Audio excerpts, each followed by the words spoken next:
Welcome to this in-depth exploration of oil revenues and poverty reduction. For decades, the discovery of oil has promised prosperity, yet for many nations, it has led to persistent poverty. This video aims to dissect this paradox, offering insights into how resource-rich countries can leverage their oil wealth for sustainable development and poverty alleviation.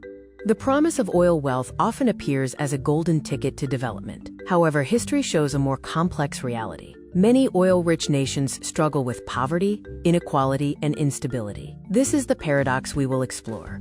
At the heart of this paradox lies a phenomenon known as the resource curse. This concept suggests that countries with abundant natural resources, particularly non-renewable ones like oil, tend to have less economic growth, less democracy, and worse development outcomes than countries with fewer natural resources. So what exactly is the resource curse? It's not just about having resources, but about how those resources are managed. It encompasses a range of economic, political, and social challenges that can arise from over-reliance on natural resource exports. Numerous countries have fallen victim to the resource curse. For instance, Venezuela, despite having the world's largest proven oil reserves, faces severe economic crisis and widespread poverty. Nigeria, another major oil producer, struggles with corruption and inequality. These examples highlight the critical link between resource management and national prosperity.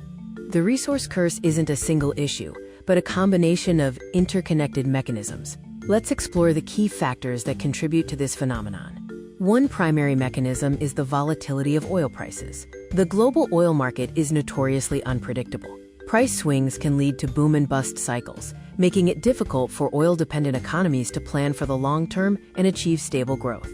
Another significant mechanism is the Dutch disease. This economic phenomenon occurs when a country's natural resource discovery leads to a surge in its currency's value, making its other export sectors, like manufacturing and agriculture, less competitive. This stifles diversification and makes the economy overly reliant on oil. Perhaps the most detrimental mechanism is corruption and weak governance. The immense wealth generated by oil revenues can become a strong temptation for illicit activities. Without robust institutions, transparency, and accountability, these revenues can be siphoned off by corrupt officials, rather than being invested in public services and poverty reduction. Despite the challenges, oil revenues can indeed be a powerful tool for poverty reduction. The key lies in effective governance and strategic investment. Let's look at how. One crucial way is by investing heavily in infrastructure and public services. Oil wealth can fund the construction of roads, schools, hospitals, and clean water systems, directly improving the quality of life for citizens and creating jobs. Diversifying the economy beyond oil is paramount. Instead of relying solely on oil exports, governments should use oil revenues to foster growth in other sectors like technology, tourism, or renewable energy. This creates more stable and diverse job opportunities, reducing vulnerability to oil price fluctuations. Establishing sovereign wealth funds and social safety nets is another effective strategy.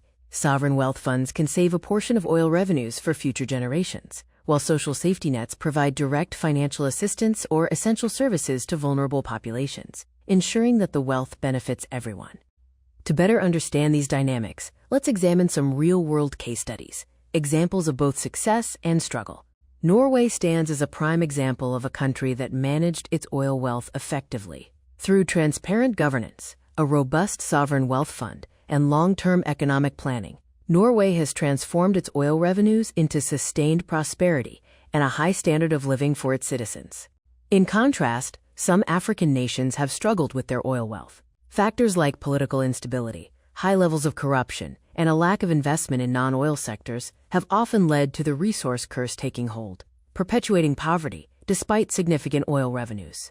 Based on these lessons, what policy recommendations can be made for sustainable development in oil-rich nations? Firstly, transparency and accountability in revenue management are critical.